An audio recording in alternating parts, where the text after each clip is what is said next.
আফগানিস্তান ও পাকিস্তানের সীমান্তে আবারও ছড়িয়ে পড়েছে ভয়াবহ সংঘর্ষের আগুন।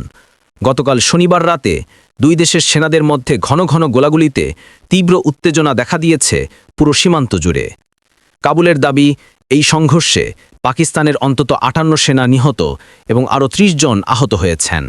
আফগান বাহিনীর হাতে নাকি বিপুল পরিমাণ পাকিস্তানি অস্ত্র এসেছে। অন্যদিকে ইসলামাবাদ পাল্টা দাবি করেছে তারা আফগান সীমান্তের ১৯টি ফাঁড়ি দখল করেছে।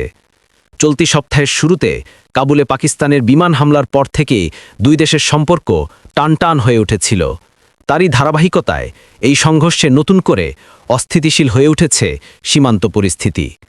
তালেবান সরকারের মুখপাত্র জাবিউল্লাহ মুজাহিদ টোলো নিউজকে জানিয়েছেন, অভিযানে তাদের ২০ জনের বেশি যোদ্ধা হতাহত হয়েছেন। তবে পাকিস্তান এখনও এই দাবির বিষয়ে কোনো মন্তব্য করেনি।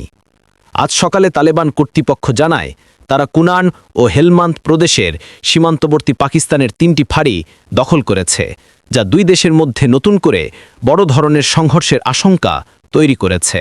অন্যদিকে পাকিস্তানের রাষ্ট্রীয় সংবাদ মাধ্যমের দাবি, তাদের সেনারা আফগান সীমান্তের ১৯টি ফাঁড়ি দখল করেছে।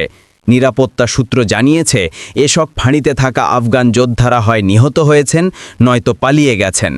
পাকিস্তান টেলিভিশন পিটিভি প্রকাশিত এক ভিডিওতে দেখা যায়, কুররাম সীমান্ত অঞ্চলের কয়েকটি ফাঁড়িতে আগুন জ্বলছে আর কয়েকজন আফগান সেনাকে আত্মসমর্পণ করতে দেখা যাচ্ছে। পাকিস্তানের স্বরাষ্ট্রমন্ত্রী মোহসিন নকভি অভিযোগ করেছেন, আফগান বাহিনী বিনা উস্কানিতে বেসামরিক জনগণের ওপর গুলি চালিয়েছে, যা আন্তর্জাতিক আইনের স্পষ্ট লঙ্ঘন। তিনি বলেন, আমাদের সাহসী সেনারা দ্রুত ও কার্যকরভাবে এর জবাব দিয়েছে।